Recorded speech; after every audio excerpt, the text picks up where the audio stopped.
y'Imana kandi mukunzi w'umurongo wo kwezwa ari wo kwezwa cano, reka ngushimire uburyo wongeye kubana natwe muri aka kanya. Tumaze igihe turi mu byigisho bidusobanurira amahame shingiro 28 y'ukuri kwa Bibiliya.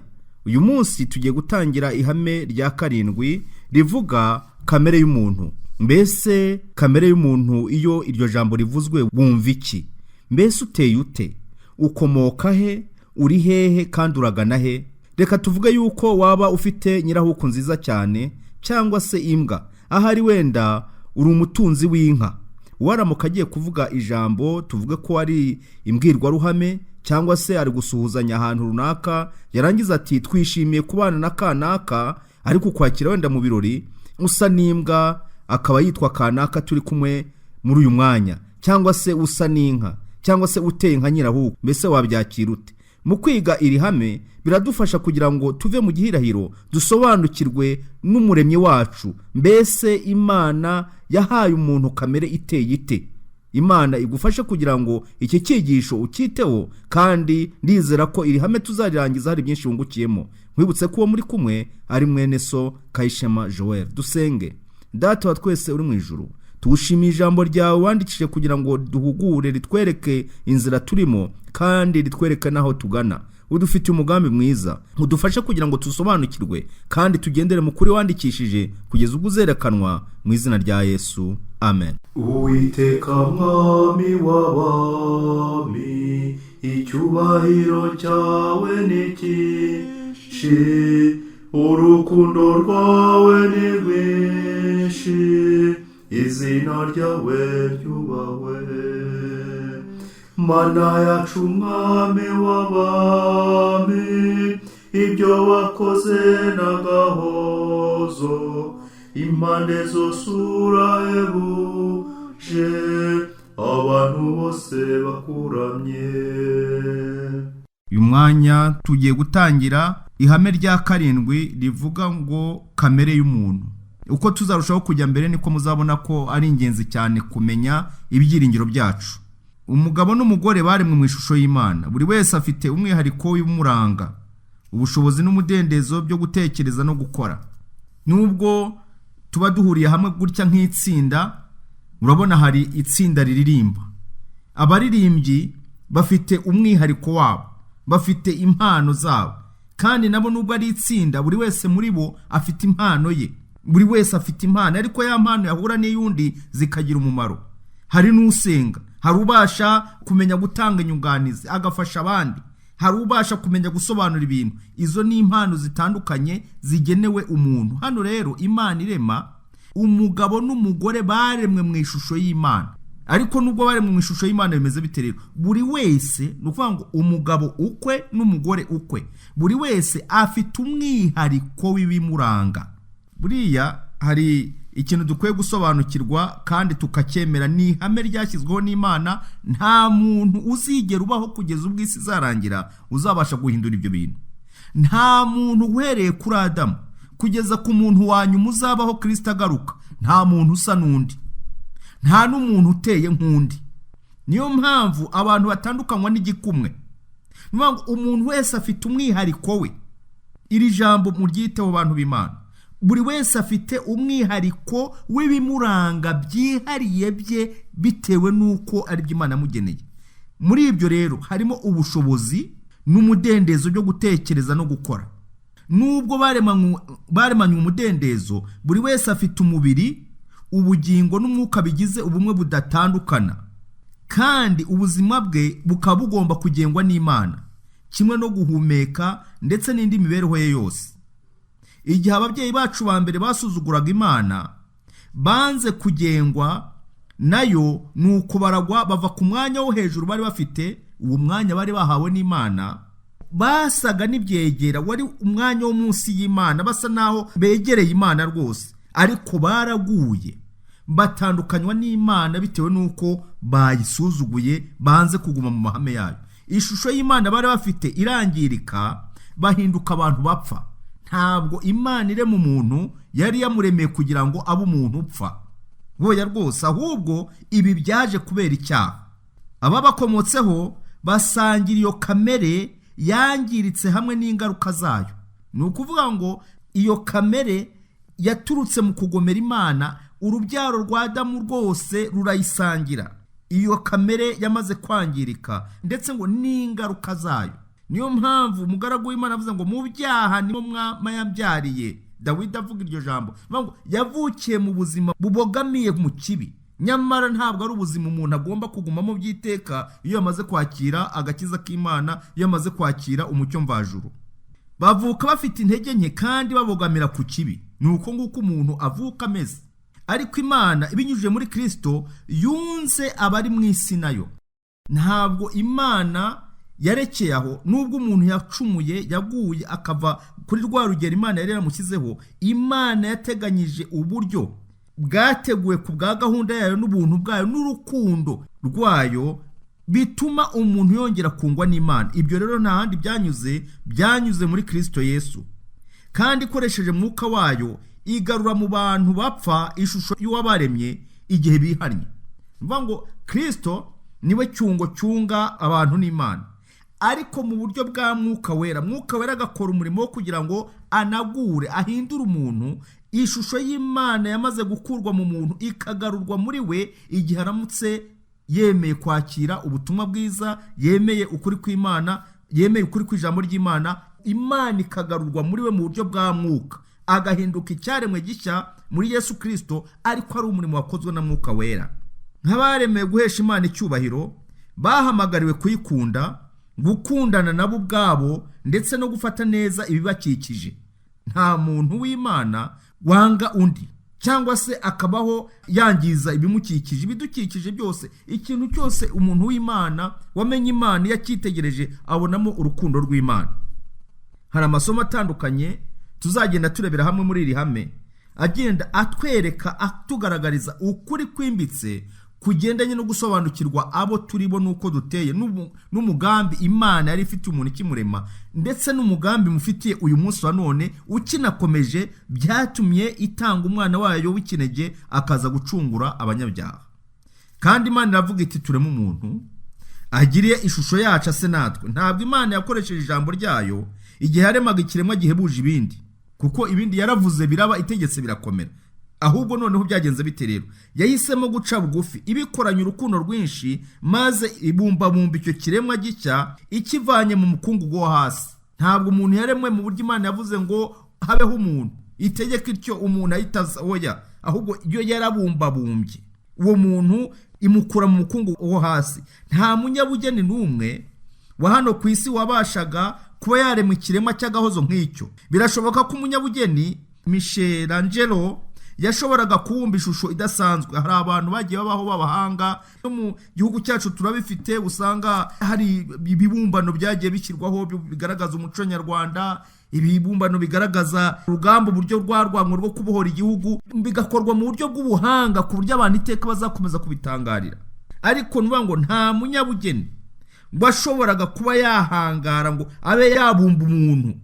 Noneho nubwo abo bantu bashobora kuba bakora ibintu bidasanzwe, bagakora amashusho runaka tukayabona, abandi se bagakora za robo, ariko ntashobora gufata icyo kibumbano cye ngo agihe umubiri, agihe amagufwa, agihe n'imihore bigomba gutuma imikorere y'icyo kiremwa n'ubwiza bwacyo bishoboka. Nta n'umwe. Hari ushobora kuba yagerageza gushyiraho imitsi ukabona ni imitsi ariko itagira ubugingo. Hari n'ushobora kugiha isura runaka ariko atari isura nzima, nta bugingo ifite. Ishusho itagira inenge yari irambaraye ku butaka.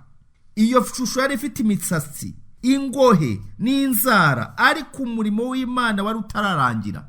Adamu na Eva baremwe mu buryo bwihariye, ariko buri wese akafite umwihariko. Ariko noneho uwo turi kubwirwa hano na Adamu wabonaga imisatsi, ukabona ingohe, ukabona inzara, ukabona ikintu cyose kiri mu urugingo rwose ruri mu mwanya warwo, ariko hari umurimo wundi usigaye. Uwo muntu ntabwo yari yaremewe kurambara mu kungugu, ahubwo yaremewe kubaho, gutekereza, gukora no gukura mu bwiza, mu myumvire, gukura mu mitekerereze. Umuremyi yarunamye arambarara kuri iyo shusho y'agahebuzo, amuhumekera mu mazuru umwuka w'ubugingo, umuntu ahinduka ubugingo buzima. Ibi tubona mu Itangira igice cya 2 umurongo wa 7, ndetse n'igice cya 1 umurongo wa 26, aho Imana ubwayo yavuze iti tureme umuntu uwo muntu yari akeneye uwo babana. Yaramuremye, imuremera n'umufasha umukwiriye. Imana isinziriza Adamu ibitotsi biticura. Igihe Adamu yari asinziriye, Imana yamukuyemo urubavu maze iruremamo umugore. Ibi tubibona mu itangirisho cya 2 umurongo wa 18 wa 21 ndetse kugeza ku murongo wa 22. Imana irema umuntu, ubwo yamuremaga imuremera kugira ngo agire ishusho yayo. Afite ishusho y'Imana niko yamuremye, umugabo n'umugore niko yabaremye. Bwa mbere Imana imaze kurema Adamu, ibona yuko akwiriye umufasha imaze kumurema. Ijambo ry'Imana rivuga ngo ibona ko ari byiza. Imana ibaha umugisha, irababwira iti mwororoke mugwire mwuzure isi, mwimenyereze ibirimo, mutware amafi yo mu nyanja n'inyoni n'ibisiga byo mu kirere n'ibintu byose bifite ubugingo byigenza ku isi.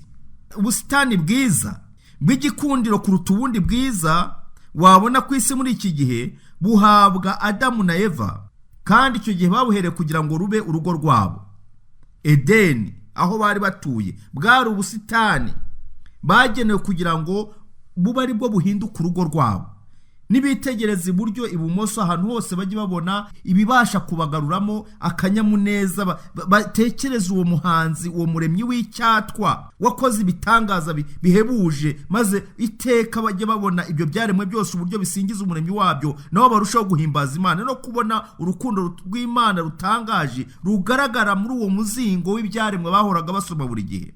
Bwarimo ibiti, imizabibu, indabyo, imisozi, ibibaya, ibyo byose byatatswe n'umuremyi ubwe.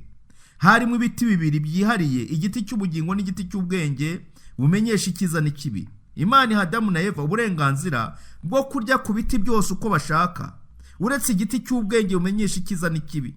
Uko niko igikorwa cyo kurema ikiremwa gihebuje ibindi cyasojwe. Icyumweru kirema cyarangiye, aricyo cyumweru cya mbere cyabayeho gihagarariye ibindi biza bikurikiyeho, kandi Imana ireba ibyo yari imaze kurema ibona ko ari byiza cyane. Ibi tubona mu itangiriro igice cya 2 umurongo wa 31.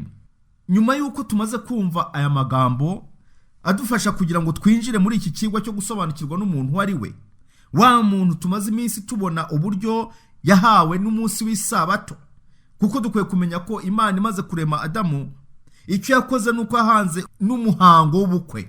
Igikorwa cyakurikiyeho ni ugushyingirwa kwa Adamu. Noneho nyuma yo gushyingirwa kwa Adamu, amaze kubona umufasha umukwiriye, hahita hakurikiraho isabato. Mbega uwo munsi ukuntu wari agahebuzo, abamarayika baririmba bahimbaza Imana, Adamu yitegereza umufasha we. Hirya no hino hari urusobe rw'ibinyabuzima byose birimo bigaragaza urukundo rw'Imana, ubwiza bw'Imana burabagirana impande zose. Umuntu niki kumwibuka, wenze kumugira nk'Imana, umwambika n'ubwiza bwawe, izina ryawe ryubahwe.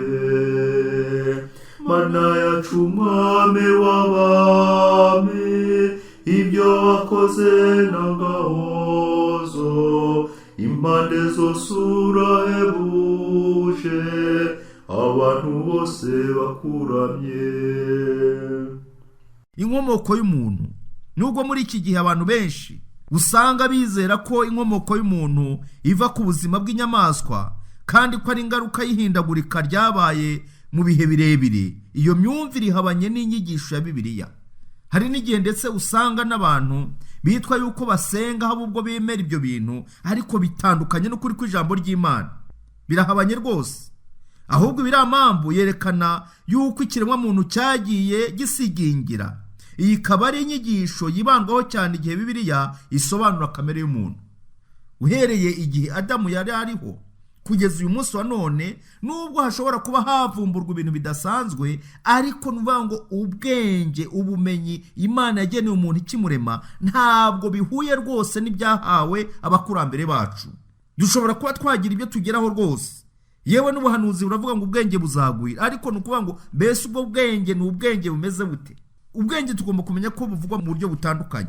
Hari ubwenge mu bumenyi bw'isi busanzwe, ariko hakaba no kuba abantu ngo abanyabwenge bazamenya ukuri, abanyabwenge bazamenya icyo Imana ivuga, abanyabwenge bazamenya ibimenyetso by'ibihe bagende basoma, bitegure kugaruka kwa Kristo, bazasobanukirwa n'igihe bagezemo.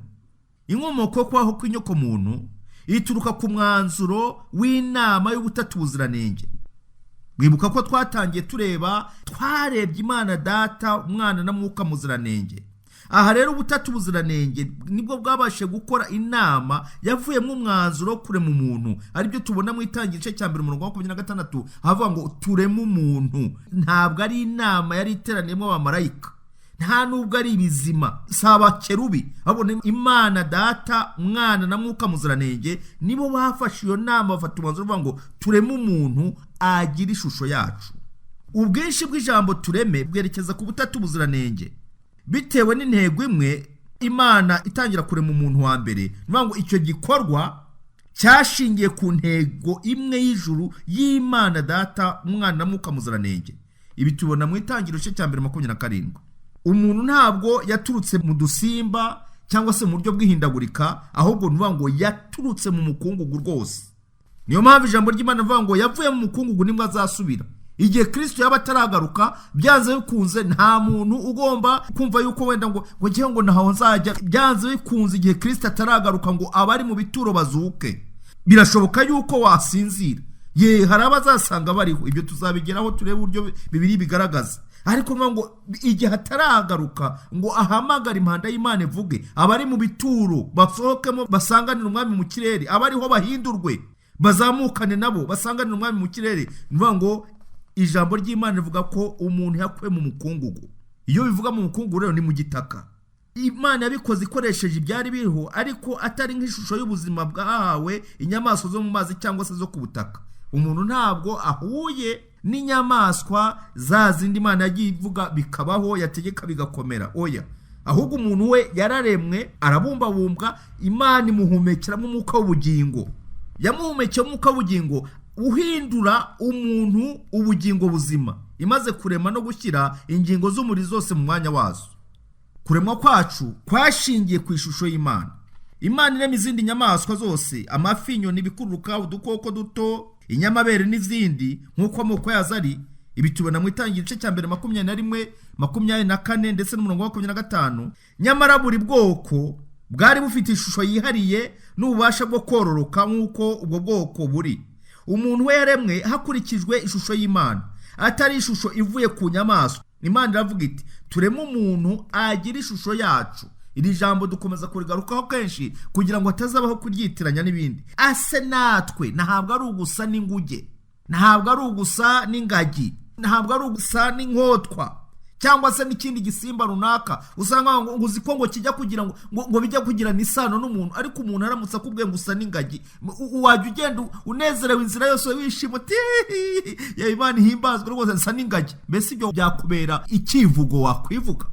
Simbizi. Hano ngo agira ishusho yacu. Umuntu yahawe ishusho y'Imana. Hari itandukaniro rigaragara hagati y'ikiremwa muntu n'umuryango w'inyamaswa. Igisekuruza kiri mu butumwa bwiza bwa Luka cyerekana mu magambo yoroheje ariko yimbitse inkomoko y'ikiremwa muntu, aho gisoza icyo gisekuru kivuga ngo Adamu w'Imana. Amen. Adamu w'Imana. Nuvuga ngo ihagaragazwa igisekuruza cya Yesu Kristo kiragenda kikagera kuri Adamu w'Imana. Ntabwo hagaragaza ngo Adamu wavuye mu nkima cyangwa se mu gakoko runaka. Oya, ahubwo Adamu w'Imana. Dukwiye gushimira Imana ko twaremwe n'Imana. Igikorwa kirenze ubwenge bwa muntu. Dukwiriye gushimira iyo mpano itangaje Imana yaduhaye. Umuntu amaze kuremwa yashyizwe mu mwanya wo hejuru. Iremwa ry'umuntu ryabaye umusozo w'irema ryose. Imana ifata umuntu yaremye mu ishusho yayo y'ububasha bukomeye, maze imuha ubutware bwo kugenga umubumbe w'isi n'ubuzima bw'inyamaswa zose. Hari uwitwa Betkoff yavuze kuri Adamu agira ati inshingano ye n'ikuzo rye ibyaremwe byose byashyizwe munsi y'ubushake bwe n'imigambi ye, ku buryo we n'ibyo ayobora byerekana ikuzo ry'umuremyi ushobora byose n'umugenga w'ibaho byose. Ibi ngibi ndetse bikaza bihamanya na Zaburi ya 8 umurongo wa 4 kugeza wa 10. Haravuga ngo umuntu ni iki ko umwibuka, cyangwa umwana w'umuntu ko umugenderera? Wenze kumugira nk'Imana aburaho hato. Umwambika ubwiza n'icyubahiro nk'ikamba. Wamuhaye gutegeka ibyo waremesheje intoke zawe. Wamweguriye ibintu byose ubishyira munsi y'ibirenge bye. wamuhaye gutwara intama zose n'inka n'inyamaswa zo mu ishyamba nazo n'ibiguruka mu kirere n'amafi yo mu nyanja n'ibinyura mu nzira zo mu nyanja byose. Uwiteka mwami wacu, erega izina ryawe ni ryiza mu isi yose. Amen. Imana yahaye umuntu ubutware, imuha gutegeka ibintu byose, ndetse byaba ibyo mu kirere, byaba ibyo munsi mu mazi, ndetse n'ibigenda ku butaka byose. Nta wundi ubigenga, wahawe ubutware kuri byo ni umuntu. Wamuhaye gutwara byose, ndetse wamweguriye byose, habe na kimwe wamukinze, izina ryawe ryubahwe. Mana yacu mwami w'abami, ibyo wakoze n'agahozo, impande zose urahebuje, abantu bose bakuramye. Ubumwe bw'inyokomuntu. Ibisekuru biboneka mu itangiriro bigaragaza ko abantu babayeho nyuma ya Adamu na Eva bakomotse bose kuri uwo muryango wa mbere. Nk'abantu dusangiye kamere imwe mu buryo bw'amaraso n'igisekuru. Ni ukuvuga ngo twese rero turi bene Adamu, dusangiye igisekuru. Pawulo aragira ati mu Byakozwe n'Intumwa igice cya 17:26 ati, kandi Imana yaremye amahanga yose y'abantu bakomoka ku muntu umwe, ibakwiza mu isi yose. Nuvuga ngo abo bantu bakomoka ku muntu umwe, kandi Imana yabakwije mu isi yose. Ibirenze ibyo kandi tubona ibindi bihamya bishyigikira ubumwe bw'inyokomuntu mu magambo Bibiliya itubwira, igaragaza ko igicumuro cya Adamu cyazanye icyaha n'urupfu kikagera ku bantu bose, kandi ko Imana yateganyirije agakiza abantu bose binyuze muri Kristo Yesu. Ibi tubona mu Baroma igice cya 5:12 n'uwa 19, ndetse no mu rwandiko rwa mbere Pawulo yandikiye Abanyakorinto ashimangira amagambo mu gice cya 15:21 na 22. Adamu wa mbere kubwo kutumvira ndetse no kutita ku mabwiriza y'Imana yazaniye inyokomuntu yose urupfu, azanira inyokomuntu yose gutandukanywa n'Imana. Ariko Kristo we wahindutse icyungo cyunga ijuru n'isi, cyongera gutuma umuntu yunga ubumwe n'ijuru, yatumye abantu babasha kubona ubugingo buhoraho binyuze muri we, kandi umwizera wese akaba atabasha gucirwaho iteka. Bityo rero Kristo bigatuma agereranywa na Adamu wa kabiri. Ubumwe bw'ibigize umuntu ni ubuhe rero? Mbese ni biki biranga ibiremwa muntu? Mbese baba bagizwe n'ibintu byinshi bitandukanye byigenga nk'umubiri, ubugingo n'umwuka? Umwuka w'ubugingo, yo Bibiliya tubwira ngo imuhumekera mu mwuka w'ubugingo, bishatse kuvuga iki? Imana mu muntu mukungugo hasi imuhumekera mu mazuru umwuka w'ubugingo, umuntu ahinduka ubugingo buzima. Ibi tubibona mu gice cya 2 cy'itangiriro 7. Mu guhindura ibyavuye mu butakamo ikiremwa kizima, Imana yahumekeye umwuka w'ubugingo mu mazuru y'umubiri wa Adamu. Uwo mwuka w'ubugingo ni mwuka w'ishobora byose, utanga ubugingo. Niko bigaragara mu gitabo cya Yobu igice cya 33:4. Ari wo mbarutso y'ubuzima. Nuvuga ngo niwo mbarutso y'ubuzima, cyangwa se niwo nkomoko y'ubuzima. Twabigiranya n'umuriro w'amashanyarazi mu gihe unyura mu bitwara amashanyarazi. Uhindura ikirahuri cya televiziyo kijimye kikuzura amabara n'ibikorwa. Kubera amashanyarazi ukatangira kubona abantu, ukabona abavuga, amajwi agasohoka, ibintu byose nyamara byanyuze muri ya mashanyarazi. Igihe dukoze ku kuma kasa televiziyo cyangwa se switch cyangwa interrupter, amashanyarazi azana ijwi n'ibikorwa aho bitari biri. Mu gihe ubona ga screen cyangwa se ikirahure cyayo kiri black kitagaragara, ariko kubera ya switch wakozeho gusa wajya kubona ukabona amashusho aragaragaye. Ibyo ngibyo ni ububasha Imana yatanze ishyira umwuka w'ubugingo mu muntu, agira ubugingo buzima. None abasha gutekereza, abasha gukora analize z'ibintu bitandukanye, abasha guhanga, ariko biturutse ku muremyi we. Iyo havuga umuntu bisobanuye iki? Ubugingo buzima. Umwuka w'ubugingo wakoze iki rero? Igihe Imana yaremaga umuntu imukuye mu bigize ubutaka, nta rugingo na rumwe yaburaga. Umutima, urwagashya, impyiko, umwijima, igifu, ubwonko n'ibindi byose byari binonosoye ariko bidafite ubuzima. Ubwo nibwo Imana yahumekeye muri icyo kintu kidafite ubuzima. Igihe umwuka w'ubugingo, umuntu ahinduka ubugingo buzima. Dore uko ibyanditswe bigaragaza iyo nganyagaciro. umukungugu wo mu gitaka uwongeyeho umwuka w'ubugingo bihinduka ikiremwa kizima cyangwa se ubugingo buzima. Gushyira hamwe ibigize ubutaka n'umwuka w'ubugingo byatanze ikiremwa kizima cyangwa se ubugingo buzima. Uwo mwuka w'ubugingo ntabwo ugarukira ku bantu gusa, icyaremwe kizima cyose kirawugira. Nk'urugero, Bibiliya yerekana ko Imana yari yarahaye umwuka w'ubugingo inyamaswa zinjiye mu nkuge ya Nowa hamwe n'izitarayinjiyemo. Itangira igice cya 7:15 no 22. Ijambo ry'igihura ryakoresheje mu itangiro igice cya 2:7 ryasobanuwe ngo ubugingo buzima, ari byo bivuga ngo nefesh chayar. Iri ntabwo rikoreshwa ku muntu gusa, ahubwo rinakoreshwa no ku nyamaswa zo mu mazi, ku dukoko duto, ku bikururanda n'ibigenza amaguru ane. Ijambo nefesh ryasobanuye ngo ubuzima cyangwa ubugingo ryavuye ku ryitwa nafash risobanura guhumeka. Ijambo rihwanye naryo mu Kigiriki mu Isezerano rishya ni psyche. Nk'uko umwuka ari ikimenyetso cy'ubuzima, nefesh yerekana bwa mbere umuntu nk'ikiremwa kizima cyangwa umuntu. Igihe rikoreshejwe ku nyamaswa nk'uko biri mu gitekerezo kirema, rizigaragaza nk'ibyaremwe bizima byaremwe n'Imana. Ni ingenzi kugaragaza ko Bibiliya ishimangira ko umuntu yahindutse ubugingo buzima.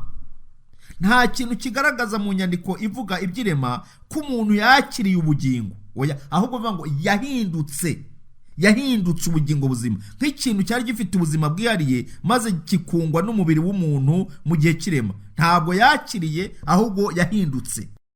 Nuko rero Mwami w'abami, twishimiye kubana nawe kubw'urukundo wadukunze, izina ryawe ryubahwe. Mana yacu, Mana ihoraho, ibyo wakoze n'agahozo, impande zose urahebuje, abantu bose bakuramye. Mana yacu, Mwami w'abami, ibyo wakoze n'agahozo, impande zose urahebuje, abantu bose bakuramye, abantu bose bakuramye, abantu bose bakuramye. Ubumwe budatandukana rero, igitekerezo kirema gifite agaciro gakomeye mu gusobanura imiterere n'ibigize umuntu, mu kwerekana ingingo zikorera hamwe ziranga umuntu. Ibyanditswe byera bigaragaza umuntu mu buryo bwuzuye. Niyo mpamvu n'uyu munsi wa none dukwiriye gusaba Imana kugira ngo igihe cyose umuntu uriho uhumeka, umenye yuko ukwiye kuba uri urugingo ruzima, rukora, rufatanya n'abandi mu buryo bwo guteza imbere umurimo w'Imana no gutegurira abantu kugira ngo bitegure gusangana na Kristo. Igihe kirageze kugira ngo dusobanukirwe n'umuntu. Mbese Imana yaturemeye iki? Mbese yaturemeye kugira ngo duteze ibibazo mu isi, cyangwa yaturemeye kugira ngo tuyiheshe icyubahiro? Ndasabira umuntu wese turi kumwe muri umwanya kugira ngo Imana idufashe mu kwiga ibi byigisho, tumenye icyo Uwiteka duhamagarira. Icyo Uwiteka duhamagara ni ukugira ngo tubeho tumuhesha icyubahiro, tubeho dusobanukiwe n'inkomoko yacu, tubeho dusobanukiwe n'ubuzima turimo, impamvu tuburimo, ariko noneho tunamenye biruseho umugambi Imana idufitiyeho hazaza. Tuzakomeza ubutaha muri iki kigwa tureba uko Bibiliya isobanura ubugingo. Iyo Bibiliya ivuga ubugingo ibishaka kuvuga iki? Tuzareba uburyo Bibiliya isobanura mwuka. Iyo ivuga mwuka ibishatse kuvuga iki? Tugende dukomeza kugira ngo dusobanukirwe n'abo turibo, dusobanukirwe n'umugambi Imana idufitiye. Ibyahishuwe igice cya 21 hari isomo nkunda cyane, turebe umugambi Imana idufitiye, aho ituganisha. Mbese ni hehe? Nubwo tuba turi mu isi irimo ibyorezo, turi mu isi irimo indwara, turi mu isi irimo abantu bapfa, turi mu isi irimo abantu bapfusha, turi mu isi irimo abantu bamugaye, mbese umugambi Imana ifitiye uru rubyaro rwa Adamu rwamaze kwakira agakiza kabonerwa muri Kristo Yesu ni uwuhe? Reka turebe mu Byahishuwe igice cya 21 murongo wa 1 tugeze ku murongo wa 4. Mbona ijuru rishya n'isi nshya, kuko ijuru rya mbere n'isi ya mbere byari byashize, n'inyanja yari itakiriho. mbona ururembo rwera Yerusalemu mushya rumanuka ruva mu ijuru ku Mana, rwiteguye nk'uko umugeni arimbishirizwa umugabo we. Numva ijwi rirenga rivuye kuri ya ntebe rivuga riti, dore ihema ry'Imana riri hamwe n'abantu, kandi izaturana nabo, nabo bazaba abantu bayo, kandi Imana ubwayo izabana nabo, iba Imana yabo. Igihe kigiye kugera ubwo tutazongera kubaho mu buzima tumeze nk'abatandukanyijwe n'Imana, ahubwo tuzabana n'Imana turi umuryango umwe. Izahanagura amarira yose ku maso yabo, kandi urupfu ntiruzabaho ukundi. Niba hariho ikintu kibabaza, ni ukubona wa muntu waremwe ku ishusho y'Imana, wa muntu Imana yahumekemo umwuka w'ubugingo agahinduka ubugingo buzima, ukabona aragiye, aragucitse, bati arasinziriye, arapfuye, birarangiye. Ariko ngo izahanagura amarira yose ku maso yabo, kandi urupfu ntiruzabaho ukundi, kandi umuborogo cyangwa gutaka cyangwa kuribwa. Umva, hari abantu babaho ugasanga ubuzima bwose ahora ababaye, aribwa, afite ibimuguguna, arivuza, mva abaganga ntaho atazengurutse, byaranze ubushobozi bwose akabutakaza, ariko ntakire.